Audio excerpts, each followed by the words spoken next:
30 to 40% of all code is now being written by machines. When you're living in the US, you kind of expect something to happen almost all the time. I think there'll be a new balance around how people hire talent. There'll be a new balance around how people import talent. This whole idea of H-1B visas being so expensive now. Innovation ecosystem thrives when you have both human capital and efficient capital markets. I think this AI change is a seminal change in technology. All the way from hardware down to the semiconductors designed and used, to the middleware that manages them, the systems that secure them, to the application layer and how people use them. Entire stack is different. That's the first time I've seen that happen in my 25 years of doing this. Hello and welcome to USISPF Conversations, our flagship podcast. You know, Sumant, it's a very interesting time. Obviously, the relationship is been at its peak for the last 25 years since you've been following it for many years. But it's kind of had a little bit of a blip, but all good relationships have their challenges. From someone who's been part of the relationship, both as a member of the Indian diaspora, living and working in the US, being an entrepreneur, scaling companies, and now investing in the relationship, literally in companies in US and India. What is fact, what's fiction? How worried are we? How worried should we not be? I think it depends. First, thanks for having me. It's great to be here and really enjoy the interactions. You know, USISPF has been a great platform to be between these two worlds of India and the US. And of course, more than that, because there's so much more entanglement in the world from different countries and different businesses. Our business is investing in software. So I'll cover that in a second. But if I think about the general sense of what has happened, I think the US has just been in a flux. You have a new thing happening every day. There's a new announcement around immigration. There's a new announcement around tariffs. There's a new announcement around take your pick. And so when you're living in the US, you kind of expect something to happen almost all the time. And so one part of that was this tariff announcement. It's not quite clear where that plays out and how it plays out. It has definitely worked in the benefit of the US, where a few of countries have capitulated to the demands of the US and have gotten favorable deals maybe out of that, which may include South Korea and Japan and others like that. And I think for countries like India, which have been not just given a tariff on trade, but this tariff on Russian oil, it just, even for the people in the US, the educated people in the US, seems kind of unfair. No one really understands what's driven it, but there's a hope that because it feels unfair, it won't last very long. And so for us as business people who are investors, it's been business as usual. We have not let it affect us.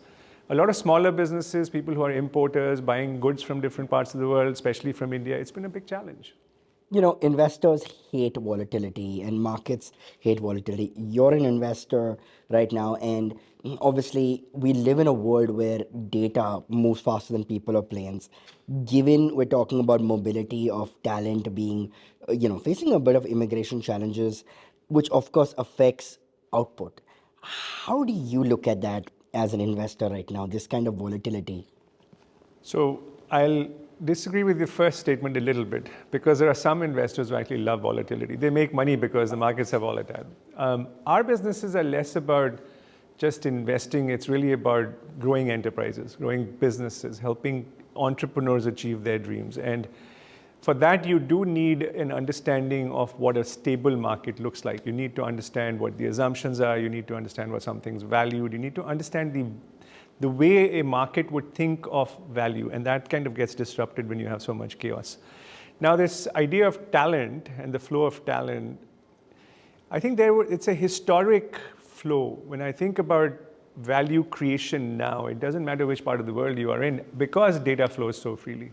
You don't need to be physically present. Actually, COVID taught us that too, to be able to add value. So I think there'll be a new balance around how people hire talent. There'll be a new balance around how people import talent. This whole idea of H-1B visas being so expensive now. But it may actually hurt the US by stopping really good talent from coming to this country or to that country. Because if you look at the last 2 decades of US GDP growth, it's mostly been driven by immigration. There's been no real growth in the US population. The only growth in the US population has been immigration, and obviously by efficiency, which is automation. So GDP growth more and more in the US will come from automation. Right. Here's a circular issue. Automation, definitely using AI, leads to job loss, not job creation. So what are people going to do? Like, where's the GDP growth going to come from? How do people contribute in it, and how do they get valued for it? Where value accrues, how it's distributed? All of those assumptions are going to be challenged over the next decade or two. The pleasant problem I have of doing this podcast is with experts like yourself is you preempt my next question and kind of answer the questions that I'm not yet asked. So I still have to try and frame this a little differently. We remember in 2023, Prime Minister Modi famously quipped AI as America and India, the famous shirt that he had handed over to President Biden. You, of course, deal with the other AI and artificial intelligence in terms of investing in companies that are AI, led. And India is, of course, going to be hosting the AI Impact Summit in February, so a lot of attention on that. Just that point that you mentioned, right? For years and years and years, and you're California based, and when you see Silicon Valley, the whole idea was technology proliferates, it grows, it creates new jobs, new industries. Disruption was always seen as a positive word in Silicon Valley, not so much in the English language. But now we have a problem where AI is threatening jobs. We always knew that automation would threaten, say, blue collar work. People, robots in restaurants, or a lot of other manufacturing as well. But the problem right now is a lot of white collar jobs, entry level jobs, the young graduates at 22, 23, 24, data entries, paralegals. What does that mean right now? Is Silicon Valley also having its own crisis of conscious moment? So the system of capitalism is set up for creation of profit, not human good, not good for humanity, right? And very often people lose that when they think about what a company or an enterprise or a corporation stands for. And yes, they live in ecosystems, they thrive in ecosystems, they live in communities, they thrive in communities, and it's part of them being part of that community to do good for the community. So but those are two separate things. So let's look at job loss today.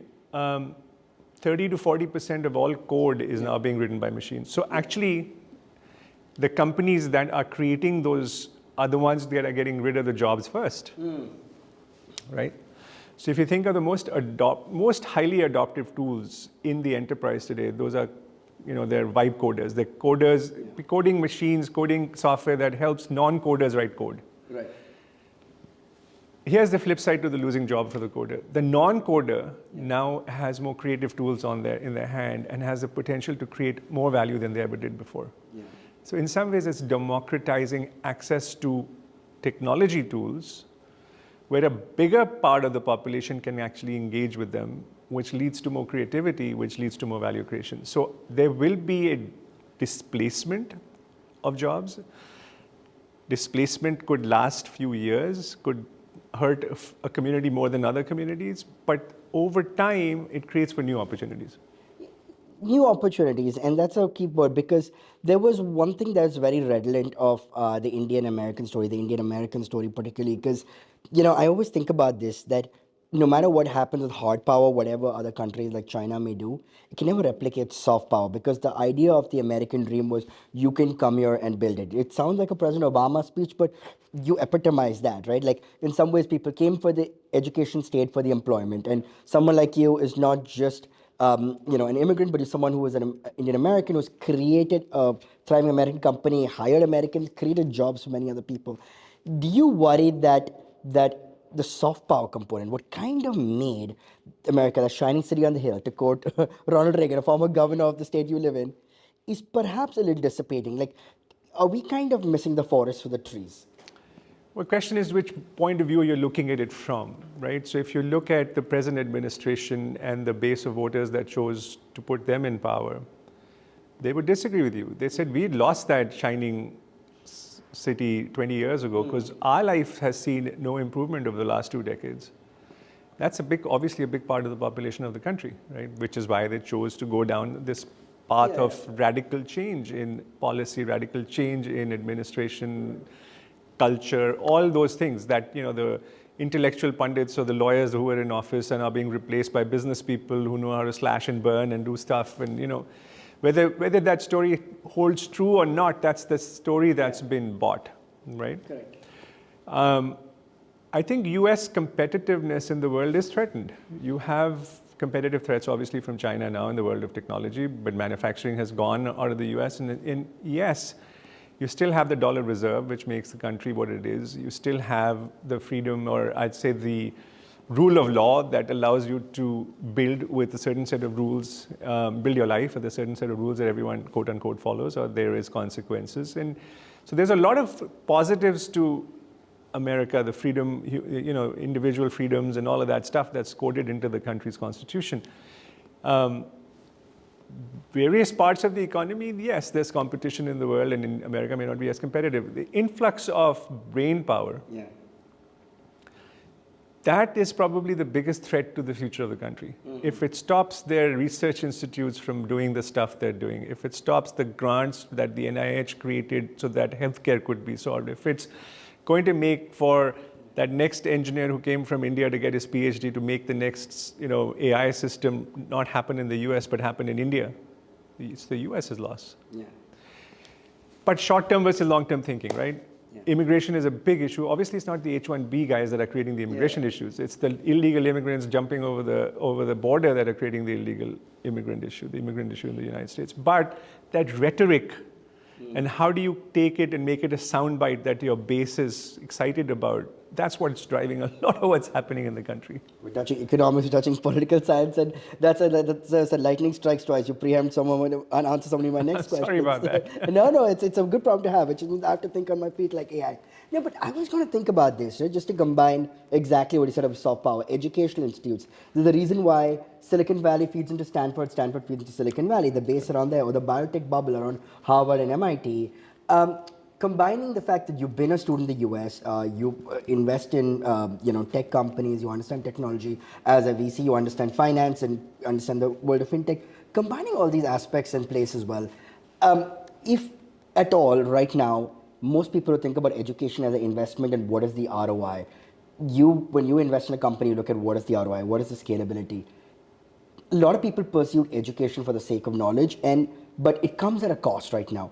Given what we're seeing right now on the decline of white-collar jobs immediately for the 22 to 25, the Gen Z generation, the ROI about able to pay that back, the future of jobs being shrunk by AI, put that into picture. It's a very hard thing So I think all of these assumptions are good assumptions to challenge because they were built on a certain set of realities post-World War II that may or may not hold true for the next 50 years. Yes, absolutely. So this idea of a 12-year school, primary school, and then 4 years of undergrad and 2-3 years of masters of PhD, that those systems could be challenged now, all of those. And they are being challenged. We have lots of unique different programs that challenge that time frame framework already.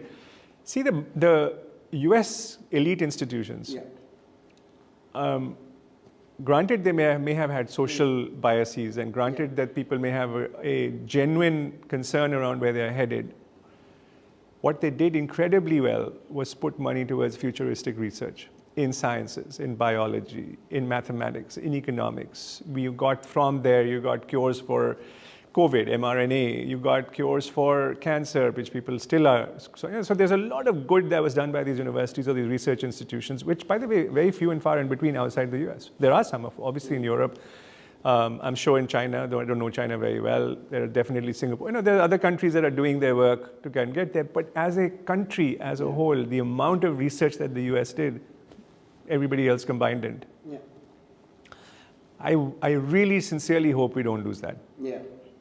That would put us back, not now, maybe not even in 20 years, but definitely in 50 to 100 years behind others. I promised I'd go easy on you, but I have to. We spoke about baseball, I've got to throw a little curveball at you. And this is from my perspective as a journalist, writer, and taking us back to our grad school days when we had all these citations and plagiarism checkers. Now we're having AI checkers right now. The idea of when you write and research is to not just build your understanding, and no one can write without having read because knowledge is gained and then distributed. But do you feel right now, as all the AI tools, maybe ChatGPT may be new, but if people are using shortcuts for this, there's enough content out there where ChatGPT and other AI tools can circulate, but say in 2046, will AI be quoting AI? Will it be like stale water running? So here's it's a very interesting question. My wife is an author. My father-in-law is writing his 100th book right now. Wow. And if I look at how he's written his 100th book versus when I met him, he's probably written his 40th book or something 30 years ago. He uses AI as a research tool, and it makes him as a creative super productive. And the quality of his work, a lot better. He does not need a human editor. Yes. But the creativity, the thought, the thinking, the question to ask still comes from him. So I think what will happen is it'll force creatives, force people who are in the world of creativity to think differently about how they create. On the flip side, when you talk about just masses and masses of content being created by bots, for bots, released by bots, multiplicated by, human mind is very interesting. I think people will lose interest. Interesting. And they will look for experiences. They look for physical experiences. So watch how this whole world plays out. When you have TikTok and you have an obsessed generation just swiping and watching and going into this, and that just amplifies by 50 times or 100 times, your brain switches off and you say, I don't want any more of it. There's already a worry we're in a generation of smartphones and dumb people today. But no, I think it'll drive people away from it, looking for genuine experiences versus being constantly barraged by a stream of content that has zero meaning or value to. That's an interesting point as well, and I This think is my optimist speaking. and that's how it is. That's you're optimistic when you invest. There's no guarantee, and I like to think of it the same way. AI is for me. A guitar can't replace a guitarist. It's a tool that aids as well, and that's what I like to think, that writing is a cathartic experience, and AI should enable. Like AI can tell me about Sumant Mandal, but AI can't tell me about my experience of this conversation with Sumant Mandal, and that's what I want to add, the personalized touch. You invest in companies. There's no real wax on, wax off, Mr. Miyagi style. Everyone probably has their own thing. Warren Buffett has his own way. What is the Sumant Mandal way of looking at it when a company comes to you? What do you look for? Yeah, I mean, there's a few things that you look for in each company, and it starts with the quality of the entrepreneur or the founders, right? If we've ever made a mistake in investing, is when we've misjudged someone's either skills or their interest, or misjudged even sometimes their values, where they've not been honest. If you get that right, the chances of making a good investment is generally good. The second is size of the opportunity, because the best companies, the best entrepreneurs figure out the biggest needs to solve. 99.9% of the companies that come to us just are trying to solve a problem that's too small. So you find, we have a very privileged way to invest because we only make 5 to 7 new investments a year as a firm. So we have no urgency to deploy capital. We take our time to get to know people and see how we can add value to them, how they fit into our belief system, and then create a relationship and then invest. That's a privilege, I think, but it works for us and it's worked really well. Yeah. Well, I get the one line I take from that is people over products. You invest in people. Always. Markets change, needs change, people don't change. Yeah. Speaking of markets and need changing, a decade ago, all these were very new terms and buzzwords like blockchain, IoT, fintech, crypto. AI has now become common parlance to it. Where are we right now on, perhaps from your investment point of view, on some of these terms, and what does the future look like? So, I'd say every 3 or 4 years, and it used to be maybe 5 to 7 years, you have a new wave of foundational technologies changing, right? So when I started, it was the internet. The internet was, when I was my first few companies I invested in, world over there were 100 million people online, and 90 of that 100 million had dial-up. So imagine that world today, right? Then after that, you had mobility, you had 3G, you had the cloud, you had sort of waves of these things happen, and some waves happen, and they happen and become mainstream and become massive, and some waves take a longer time and they may not happen. Right? Like nano is a good example in nanotechnology. No one talks about it anymore. But for a while, everybody was a nano investor. So IoT has specific values, but the world of industrial technologies is slow to change. So it's taken a much longer time. I think it's going to be fantastic, but it's become part of everything else rather than a standalone wave by itself. The cloud has been transformational, but it's basically taking the same systems you had on premise and putting them on the cloud, making them easier to consume and easier to pay for. I think this AI change is a seminal change in technology, all the way from how hardware down to the semiconductors designed and used. Obviously, that's why NVIDIA is worth $5 trillion. Yes. To the middleware that manages them, the systems that secure them, to the application layer and how people use them. Right. That entire stack is different. That's the first time I've seen that happen in my 25 years of doing this. Right. So there's threat and positive and negative to that, right? There's opportunity and threat. Right. You don't want to be kept, caught on the other side of it. And yet you want to be in those companies that are seeing growth that I have never seen before. Right. We have a company in the portfolio that had no revenue in 2023, did $110 million of ARR in 2024, presented us a board plan of $350 million for this year, and we said, okay, this is not possible. This is go back and rethink it. They've already crossed 750. They think they'll be at 1.2 to $2 billion this year. Wow. That's how people are consuming AI systems. Obviously, what this company does fits right into that because it helps you consume LLMs more efficiently than you would without them. Yeah. So you have that happening, and then you take it. So where have you seen most AI happen? OpenAI, Perplexity, and all of these companies, those are consumer companies. Correct. Mostly. Yeah. Now you're seeing a little bit more of companies going after the prosumer, the DevOps, which are these coding tools and stuff like that. Enterprise adoption, where you're actually taking enterprise systems, their processes, their ways of doing work and replacing that with AI and automation is still very early. Just starting, maybe 3-4% penetrated to where it's going to be. Yeah. Massive opportunity. You talk next opportunity right behind that, physical AI, robotics, all of the stuff that's going to be replacing physical work with robots that are smart, that are learning, that every day power down, come back the next morning. They're smarter because their entire ecosystem learns from each other. Correct. Those kinds of things are ahead of us. A penultimate question as well. The two you mentioned NVIDIA and 5 trillion and Apple also up there as well. The people understand Apple because they consume this. Most people, the guy in the street doesn't understand NVIDIA because he doesn't consume it, doesn't see advertising in billboards. And semiconductors right now, you talk about the future, but in some ways it's back to the future. We're looking at Silicon Valley going back to the military war industrial complex right now, where we had Indus-X, where defense and tech startups are playing a key role, sort of having like a share of the mutual fund of national security decision making, which was seen as something for secretaries, bureaucrats, and ministers. As someone who sees technology, with war up in the world of AI, autonomous, cyber, does that scare you a little bit of just how far technology is getting ahead and what's? I mean, technology is a tool, and the more powerful the tool, the more power it has to do either good or bad, right? That's not sort of, and good and bad in different people's eyes can mean different things. One of our most successful investments as a firm has been a company called CrowdStrike, which is a cybersecurity company, right? And when you talk to the team there and they tell you what's really happening in the world versus what you hear, it's probably 10, 20, 30 times more. Oh, wow. It's scarier. You don't want to know it. It's better you don't. Oh, dear.